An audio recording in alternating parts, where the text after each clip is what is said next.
За ингээд Солонгосын хил рүү орж ирэхэд иймэрхүү байдалтай байдаг. Солонгос руу ирж байгаа хүмүүстээ бас хэрэгтэй болов гэд мэдээлэл хэлж байна. Ингээд Англи, Хятад, Вьетнам, Орос гэд бүх төрлийн хэлээр байгаа. За эндээс л ихэнхдээ англиыг авч болно. Энд дээр ингээд яаж бичих зааврыг нь бүгд бичсэн байгаа. Тэгээ бүгдөө яг паспортынхаа нэрээр англиар бичнэ гэсэн үг. За энэ дээр болохоор жишээлх юм бол ог тий болбын хэн байдгийн туяа гэдэг ч юм уу. За ингээд биччихлээ. За энэ хүйс эрэгтэй бол мэйл, эмэгтэй бол фимейл. За тэгээд энэ иргэншил найдварсын бэ гэдэг дээр англиар Mongolia гэж биччихнэ. За төрсөн ансаар өдөр. За хэзээ ч хийж болж байна тий. За энэ дээр болохоор ажил мэргэжил. За яа багш бол багш гэдэг ч юм уу юу ч хийж болно. Өөрсдийнхөө ингэ мэргэжлийг бичиж болно.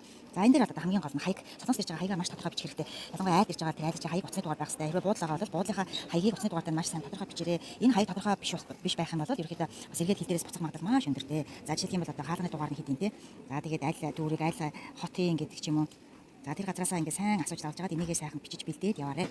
За дараагийнх нь энэ чинь утасны дугаараа бичнэ. Гар утас байх юм бол гар утас би бол энэ хамаагүй бичиж байгаа шүү.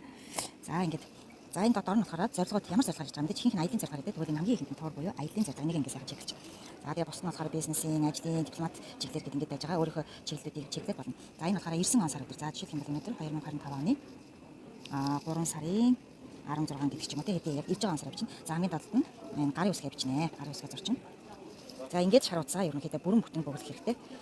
За энэ ардлын уулзнаад ямар ч хамаагүй энийг бөглөх шаардлага байхгүй. Тэгээд ингээд ойчирч байгаа тэлийн шалган дээрээ орно гэсэн үг. Энэ шалганаас гараад бид нар ачаагаа яг хаанаас авах вэ гэдгийг харахаар яг самбар ингээд самбар хийж байгаа ачаагаа авах. За тэгмээд бидний одоо суусан онгоц ямар онгоц юм бэ? Бид өнөөдрийн онгоцол он 307 Улаанбаатар Чингис хаан гэж бичсэн байгаа 4.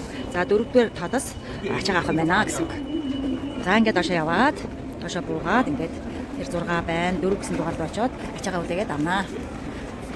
4 тот дээр ирээд ачаагаа авна.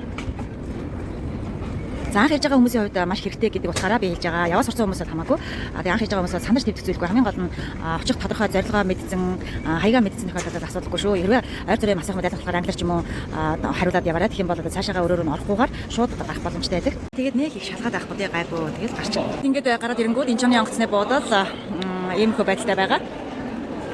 За эндээс тэгээд автобус бол айлч зүг рүү байгаа. Тэр хаягийнхаа дагуу ямар автобус суугаа мэдээд автобус руу сууж олно, такси барьж олно. За эсвэл Монгол таун руу явдаг Монгол жолоочтой машинуудаас байж байдаг. Ингээд Солонгос ирсэн зорилго нь бүтэмжтэй байх болтугай гэж ярив. За тэгээд бүх шаардлагатай асуух тодорхой зүйл байх юм бол манай Global MBC гэдэг пэйж рүү шаардлагч холбогдорой.